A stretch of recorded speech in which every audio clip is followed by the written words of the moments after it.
Hello दोस्तों, आपका स्वागत है हैशटैग सक्सेस विद दीपक में। आज जो हम टॉपिक लेके आ रहे हैं उस टॉपिक का नाम है CSF सर्कुलेशन। पहले नाम देखते हैं।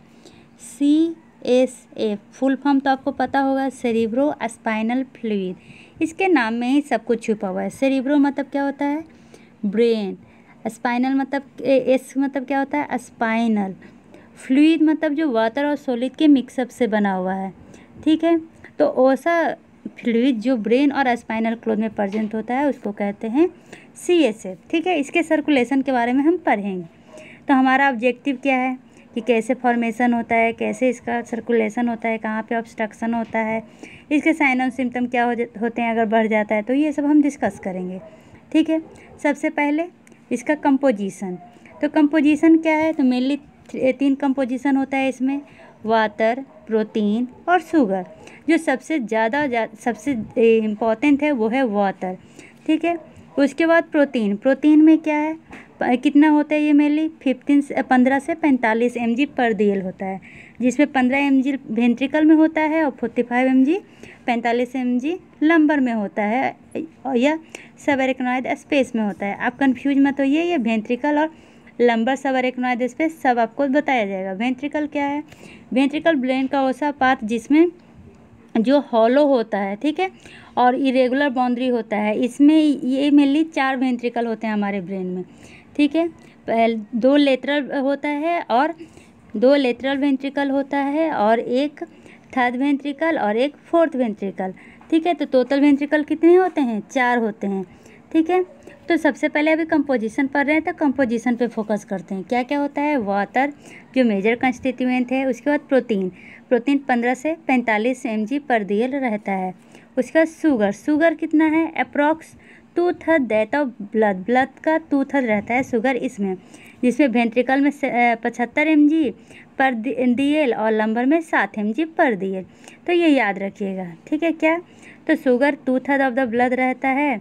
ठीक है, लंबर में 75 mg और वेंट्रिकल में 75 mg और लंबर में 7 mg पर DL रहता है।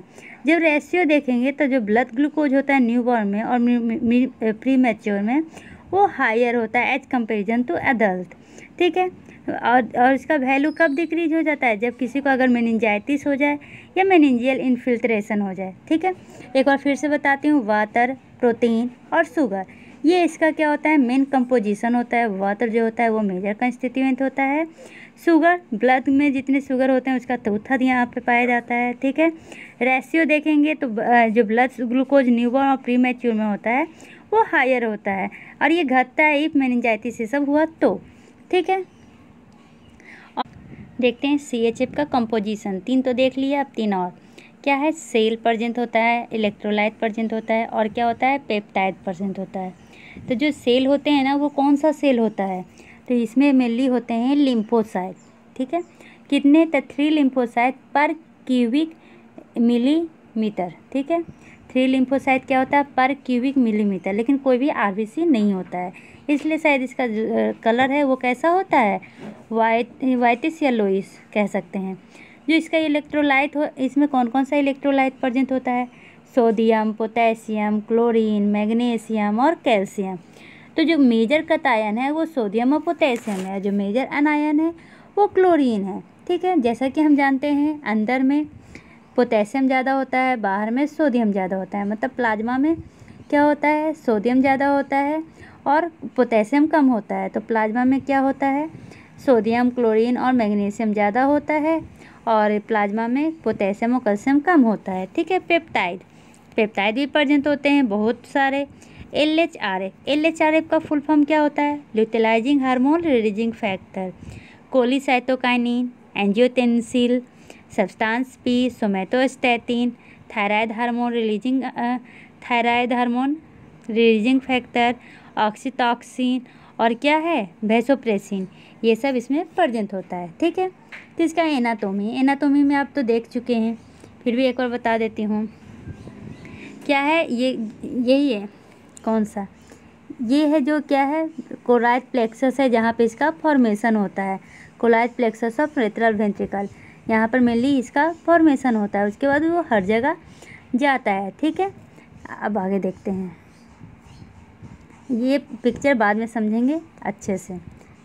जैसे कि देखिए यहाँ पर फॉर्मेशन हुआ, यहाँ पर फॉर्मेशन हुआ, फिर यहाँ से फिर यहाँ पर जा रहा है, ठीक है। फिर यहाँ से पूरे ये एरिया में घूमा है। यहाँ पे देखिए, यहाँ पर से यहाँ पे यहाँ यहाँ यहाँ यहाँ, फिर इधर से भी यहाँ से यहाँ यहाँ, ऐसे इसका घूमा है। लेकिन ये स्पेस ये सब बताऊँगी, टेंशन नहीं लीजिए, ठीक है। क्या कह रहा है, देखिए यही होता है, ये मेन होता है, ठीक है। ये क्या है, तो ये है लेटरल वेंट्रिकल, जो फर्स्ट और सेकेंड, ये 4 बताया था आपको, 4 लेटरल वेंट्रिकल होता है। ये है टोटल 4 वेंट्रिकल होते हैं। ये है फर्स्ट वेंट्रिकल, ये है सेकेंड वेंट्रिकल, जिसको 2 लेटरल वेंट्रिकल भी कह सकते हैं, ठीक है। ये है, फिर ये ऐसे जाएगा यहाँ पर, ये है थर्ड वेंट्रिकल। वेंट्रिकल कुछ नहीं होते, एक हॉलो स्पेस होता है इरेगुलर बाउंड्री का, और यहाँ पर आ जाता है फोर्थ वेंट्रिकल, ठीक है। अब क्या कह रहा है इसका फिजियोलॉजी, तो फिजियोलॉजी क्या है, ये serve as a kind of water jacket of the spinal cord and brain. जैसा कि मैंने बताया, ये क्या है, वाटर जैकेट की तरह काम करता है। कहाँ पे, स्पाइनल कॉर्ड में और ब्रेन में, इसके नाम में ही लिखा हुआ है। तो इसका जो वेट होता है वो कितना होता है, तो 150 ग्राम, 150 नहीं, 1500, मतलब कि 1 kg 500 ग्राम ब्रेन में सिर्फ 50 ग्राम CHF रहता है, ठीक है। CHF को क्या कहते हैं, तो इसको कहते हैं CF के द्वारा क्या होता है, तो ये सिंक एक्शन काम करता है, मतलब रिमूव करता है क्या, वेस्ट वाटर प्रोडक्ट को। कहाँ से, तो ब्रेन से। जो ब्रेन में मेटाबॉलिज्म होता है, जो वेस्ट प्रोडक्ट निकलता है, वो CSF क्या करता है, उसको क्लीन करता है, इसलिए इसको सिंक एक्शन भी कहा जाता है। इसका वॉल्यूम, टोटल वॉल्यूम कितना होता है, तो इंट्राक्रैनियल वॉल्यूम होता है 1700 ml, ठीक है। वॉल्यूम ऑफ ब्रेन का कितना वॉल्यूम होता है, 1200 से 1400 ml, ठीक है। अब जब ब्लड का देखेंगे तो 150 ml, और सेरिब्रो स्पाइनल फ्लूइड का तो सिर्फ 70 से 107 ml होता है। और स्पाइनल एरेक्नॉइड स्पेस कितना होता है, 10 से 20 ml का, ठीक है। इतना समझ में आ गया। मेनली CHF का जानना है, कितना होता है ये, 70 से 107 मिलीलीटर, ठीक है। अब इसका फॉर्मेशन क्या लिखा हुआ है, कि इसका फॉर्मेशन होता है 21 से 22 ml पर आवर। 1 आवर में कितना होता है, 21 से 22 ml होता है, या 0.35 ml पर मिनट भी कह सकते हैं। मतलब 1 आवर में 21 से 22 ml, अगर 1 मिनट की बात करें तो 0.35 ml होता है, ठीक है। अगर 1 डे की बात करें तो 500 ml पर डे, ये याद करना है, ठीक है। ये दोनों याद रखिएगा कि इसका जो ये कितने ml होते हैं, तो इसका ml होता है कितना, 21 से 22 ml, इसका प्रोडक्शन होता है 1 घंटे में, और 0.35 ml पर मिनट में होता है। टोटल 1 दिन में कितना, तो 500 ml होता है, ठीक है। और CHF क्या है, रिन्यू होता है 1 दिन में 4 से 5 टाइम्स, ये क्या होगा, रिन्यू होगा, नया बनेगा, ठीक है। तो CHF का फॉर्मेशन का देखते हैं, पॉसिबल साइट ऑफ फॉर्मेशन कौन सा है, तो कोराइड प्लेक्सस है, जहाँ पर इसका फॉर्मेशन होता है। कोराइड प्लेक्सस कहाँ पे पाया जाता है, वेंट्रिकल के 4th वेंट्रिकल में पाया जाता है। इपेंडाइमा, पैरेन्काइमा, मेनिंजियस, ब्लड वेसल ऑफ सब इपेंडाइमा और पिया में पाया जाता है, ठीक है। अब इसका देखते हैं कि इसका फॉर्मेशन कैसे होता है। तो जैसा कि हमें पता है, इसका फॉर्मेशन कहाँ होता है, कोलाइड प्लेक्सस में होता है। उसके बाद ये सेक्रिएट होता है वेंट्रिकल में, उसके बाद फ्लो करता है सबरेक्नॉइड स्पेस में, ठीक है। वहाँ से वो पूरे ब्रेन में घूमता है। कोराइड प्लेक्सस ट्रांसपोर्ट करता है कैसे, किसको, तो आयंस को और न्यूट्रिएंट को ब्लड से, कहाँ पर, तो सेरेब्रो स्पाइनल फ्लूइड में, ये ऐसे से सर्कुलेशन करता है, ठीक है। तो इससे क्या होता है, आयंस का ट्रांसपोर्ट होता है। तो ये तो ईजी है। अब कोलाइड प्लेक्सस कह रहा है, तो कोलाइड प्लेक्सस क्या है, एक थिन वॉल है, किसका, थिन वॉल है वेसल ऑफ प्लेक्सस का, जो अलाउ करता है passive diffusion of substance from blood plasma into extra cellular space surrounding the choroid plexus. Choroid plexus कुछ नहीं है, एक थिन वॉल का वेसल है जो पैसिव डिफ्यूजन करता है, और ये क्या करता है, आयंस का एक्सचेंज करता है, ठीक है। अब क्या है choroid plexus, choroidal epithelial cell contain organelles. इसमें जो एपिथेलियल सेल होते हैं उसमें बहुत सारे ऑर्गेनल्स होते हैं, जिसमें क्या कैपेसिटी होता है, एनर्जी डिपेंडेंट सेक्रेटरी फंक्शन का कैपेसिटी होता है, ठीक है। इसमें water moves via either aquaporin water channel in the cell. इसमें कैसे वाटर मूव्स करता है, या तो करेगा एक्वापोरिन के द्वारा, ठीक है, या पारासेल्युलर पाथवे से, दो पाथवे से करता है, एक्वापोरिन या पारासेल्युलर पाथवे से, याद रखिएगा। वाटर मूव एक तो पैसिव डिफ्यूजन होता है, पैसिव डिफ्यूजन में भी कैसे, तो एक्वापोरिन के द्वारा या पारासेल्युलर पाथवे के द्वारा, ठीक है। फैक्टर जो अफेक्ट करता है फॉर्मेशन, तो diffusion gradient appear to the determine the entry of signal, कौन सा करता है फॉर्मेशन, ये जो फॉर्मेशन करता है उसमें कौन सा फैक्टर मेन है, डिफ्यूजन फैक्टर, ठीक है। इसमें मेनली क्या, तो एंट्री ऑफ इलेक्ट्रॉन और प्रोटीन कहाँ, तो CHF में, और एक्सचेंज ऑफ CO2, ठीक है। ये दोनों फैक्टर करता है। सर्कुलेशन मैंने पहले ही बता दिया है, ठीक है, फिर से एक बार बताती हूँ। तो सर्कुलेशन में क्या है, सबसे पहले इसका फॉर्मेशन कहाँ होता है, तो choroid plexus of lateral ventricle में होता है, फिर ये जाता है फोरामेन ऑफ मुनरो में, ठीक है। फोरामेन ऑफ मुनरो से ये जाता है थर्ड वेंट्रिकल में, थर्ड वेंट्रिकल से कहाँ जाता है, एक्यूडक्ट ऑफ ये सेल्वियस में, वहाँ से जाता है फोर्थ वेंट्रिकल में, फोर्थ वेंट्रिकल से फोरामेन ऑफ मैगेंदी एंड लुस्का, ठीक है, यहाँ पे जाता है, ठीक है। उसके बाद ये कहाँ जाता है, तो इसके बाद ये जाता है मेडुलरी एंड पेरीस्पाइनल सब एरेक्नोइड स्पेस में, उसके बाद वो ब्रेन स्टेम में जाएगा, फिर टेंटोरियल एपेरेटस में जाएगा, उसके बाद पूरे ब्रेन में जाएगा, लेटरल और सुपीरियर सरफेस। इससे आपको समझ में नहीं आया होगा, ठीक है, मैं इसका अच्छे से समझाती हूँ। तो सबसे पहले क्या है कि ये CHF का फॉर्मेशन कहाँ पे होता है, तो CHF का फॉर्मेशन होता है कोराइड प्लेक्सस में, कहाँ पर, तो यहाँ पर CHF का फॉर्मेशन हो गया, ठीक है। CHF का फॉर्मेशन होता है, तो CHF का जब फॉर्मेशन होता है तो ये कहाँ जाता है, फोर्थ वेंट्रिकल में जाता है, फोर्थ वेंट्रिकल में गया, ठीक है। फोर्थ वेंट्रिकल से ये फिर थर्ड वेंट्रिकल में जाएगा, कैसे जाएगा, तो ये जाता है कैसे, तो ये इंटरवेंट्रिकुलर फोरामेन से, क्योंकि फिर से पहले जाते हैं, पहले वाले पिक्चर में जाते हैं, जिससे आपको समझने में ईजी होगी, ठीक है। इस पिक्चर में सबसे पहले फॉर्मेशन कहाँ होता है, तो ये कोराइड प्लेक्सस में हुआ, कोराइड प्लेक्सस से ये कहाँ गया, फोर्थ वेंट्रिकल में गया, सॉरी लेटरल वेंट्रिकल में गया, लेटरल वेंट्रिकल में गया, लेटरल वेंट्रिकल से ये जाएगा थर्ड वेंट्रिकल में, ठीक है। ये ज़्यादा क्लियर है पिक्चर, लेटरल वेंट्रिकल में ये गया, लेटरल वेंट्रिकल से ये जाता है थर्ड वेंट्रिकल में, थर्ड वेंट्रिकल में कैसे जाता है, तो ये जाएगा किसके द्वारा, तो इंटरवेंट्रिकुलर फोरामेन के द्वारा। थर्ड वेंट्रिकल के बाद ये जाता है फोर्थ वेंट्रिकल में, कैसे, तो सेरेब्रल एक्यूडक्ट के द्वारा, यहाँ तक तो समझ गए। उसके बाद ये एग्जिट कर जाता है, उसके बाद जब ये फोर्थ वेंट्रिकल में आता है, यहाँ पर आता है, तो ये एग्जिट कर जाता है बाहर की ओर, तो दो तरफ एग्जिट करेगा, मेडियल साइड और लेटरल साइड। लेटरल साइड करेगा तो कहाँ पे, तो पोंटाइन में, और अगर मीडियल साइड करेगा तो ये सेरिब्रोमेडुलरी सिस्टर्नी में। फिर से लेटरल साइड करेगा तो पोंटाइन सिस्टर्नी में, और अगर मीडियल साइड करेगा तो सेरिब्रो मेडुलरी सिस्टर्नी में, ठीक है। अब ये जब इस पार्ट में आते हैं, यहाँ पर भी ये दो पार्ट में डिवाइड कर जाता है, एक तो सुपीरियर की ओर जाता है, एक नीचे की ओर जाता है।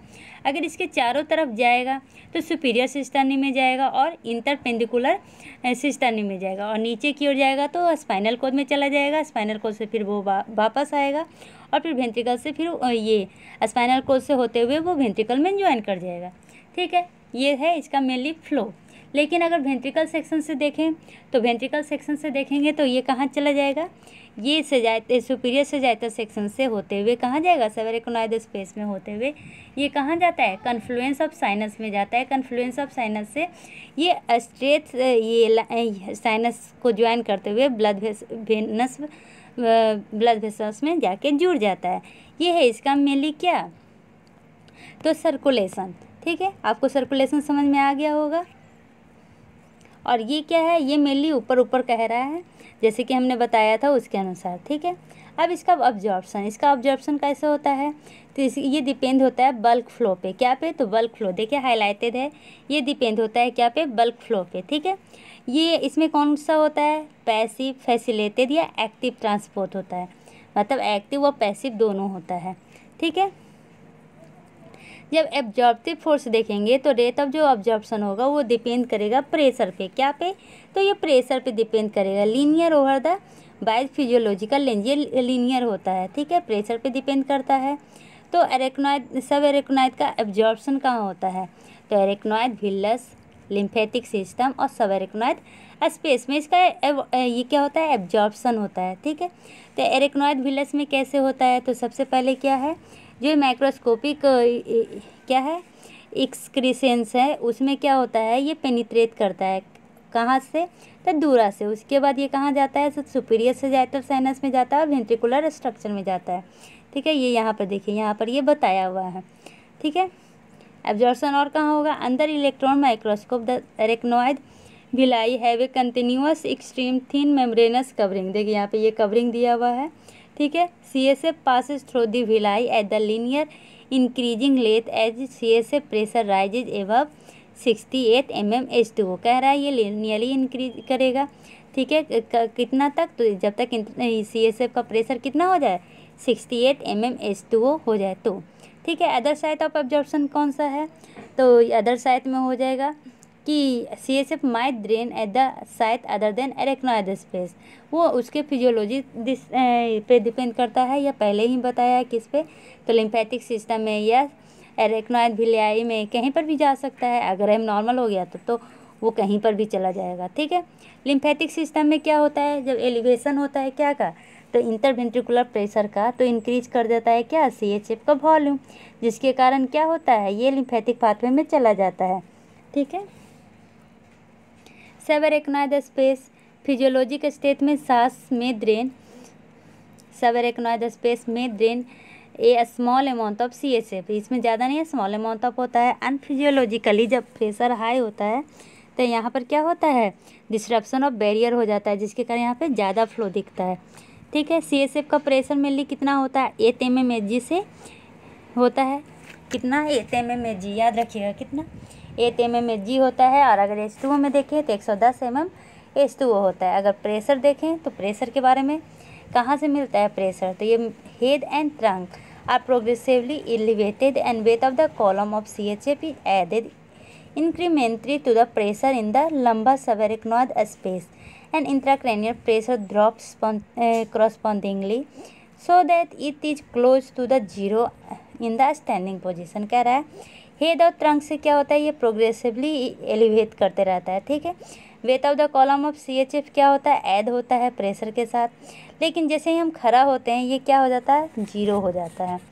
CSF प्रेशर, इनहेलेशन और retention of CO2 rises blood pressure, blood PCO2, मतलब जैसे हम सांस लेते हैं या इसको रिटेंशन करते हैं तो CO2 क्या होता है, राइज कर जाता है, जिसके कारण CSF का pH क्या हो जाता है, ये कम जाता है। मतलब pH is inversely proportional to rise in the pressure of PCO2। ठीक है, CHF का प्रेशर, जब वेनस प्रेशर बढ़ेगा तो CHF का क्या होगा, वॉल्यूम भी बढ़ेगा ब्लड में। ठीक है,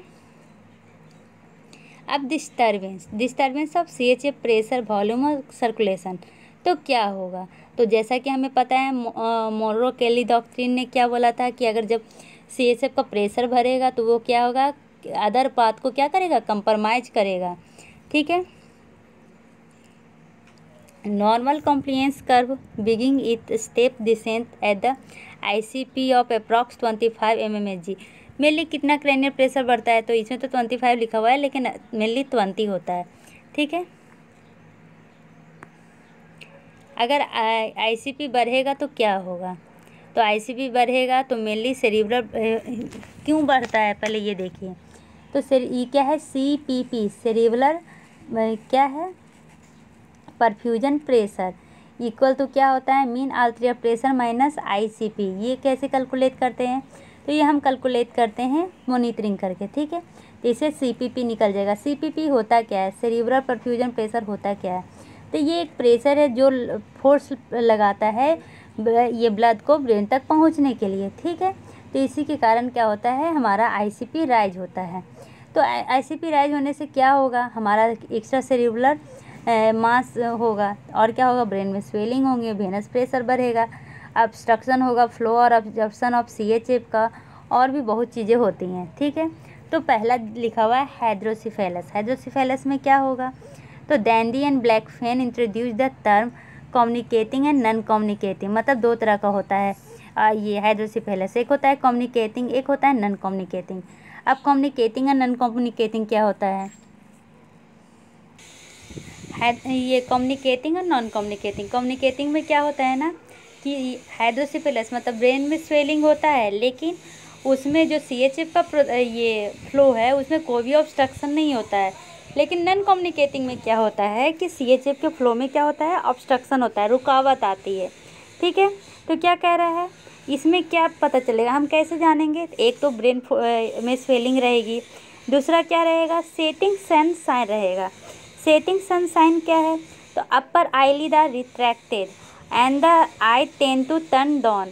अगर आँख को नीचे करेंगे तो अपर आईलिड क्या हो जाएगा, रिट्रैक्टेड रहेगा। रुकिए मैं आपको पिक्चर दिखाती हूँ, ज़्यादा समझ में आएगा। देखिए इसका पिक्चर में क्या लग रहा है, ये जो पुपिल है वो नीचे की ओर है, ऐसा लगता है ना, क्योंकि जैसे कि ये सूर्य है जो डूब रहा है, तो इसलिए इस बीमारी का नाम दिया गया है सेटिंग सन साइन, जिसमें आई क्या है, नीचे के जो पुपिल है वो नीचे की ओर जा रहा है, ऊपर वो दिख रहा है, वाइट पार्ट दिख रहा है।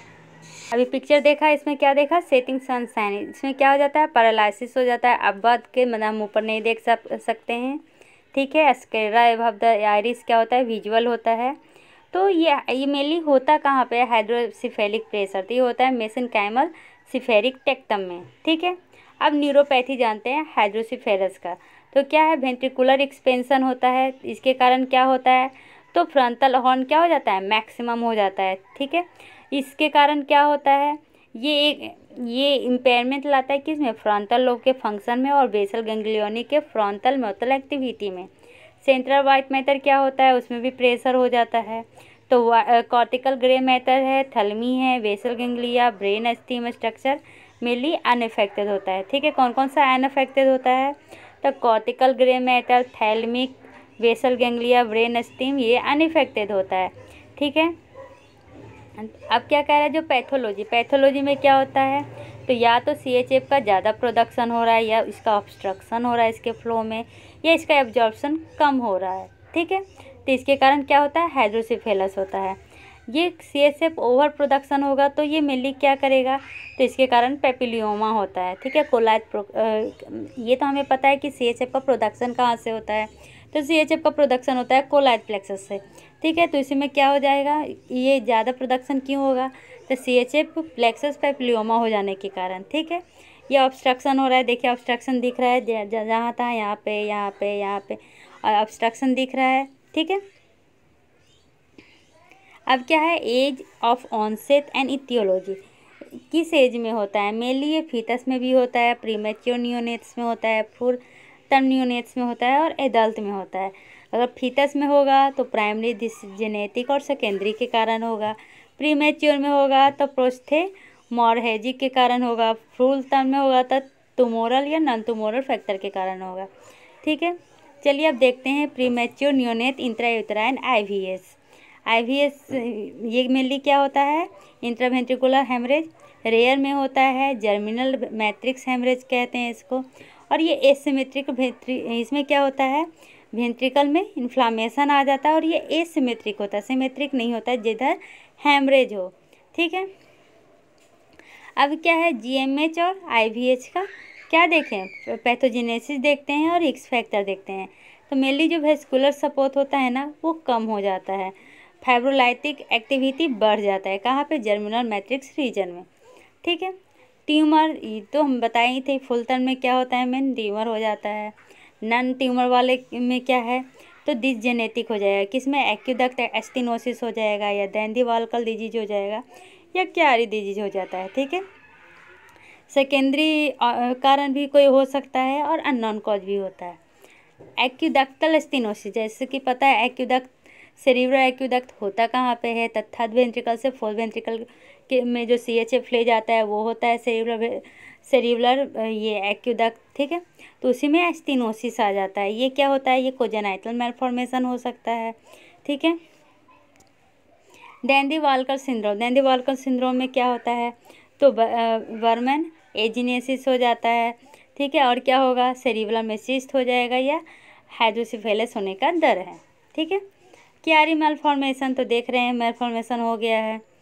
अब क्या कर रहा है, एडल्ट में हाइड्रोसिफेलस क्यों होता है, तो मेनली साह के कारण, मतलब सब एरेक्नॉइड हेमरेज के कारण, जो कैसे होता है, रप्चर एन्यूरिज्म के कारण होता है। और ये कहाँ होता है, तो वही फोर्थ वेंट्रिकल में ट्यूमर हो जाने के कारण, या पोस्टीरियर फोसा में हेमाटोमा हो जाने के कारण। ठीक है, अब क्या है, नॉर्मल प्रेशर कितना होता है हाइड्रोसिफेलस का, तो इसमें ट्रायड देखते हैं। गेट का डिसऑर्डर प्रोग्रेसिव है या स्लोली है, मेंटल फंक्शन इम्पेयर हुआ है कि नहीं हुआ है, स्पिंक्चर इनकंसिस्टेंस हम देखते हैं। ठीक है, और क्या करें, एक टर्म आ रहा है हाइड्रोसिफेलस एक्स भकाओ। ये क्या होता है, इसमें वेंट्रिकल इनलार्ज हो जाता है। क्यों, तो सेरिब्रल टिश्यू के लॉस के कारण, कि इसमें कह सकते हैं सेरिब्रल एट्रोफी के कारण क्या होता है, वेंट्रिकल इनलार्ज हो जाता है, जो मेनली नॉर्मल एजिंग के फंक्शन से क्या होता है, कम होता है। ठीक है, लेकिन एक्सीलरेटेड और attenuated by certain disease from severe head injury, और ये एक्सीलरेट कर जाता है हेड इंजरी के कारण भी,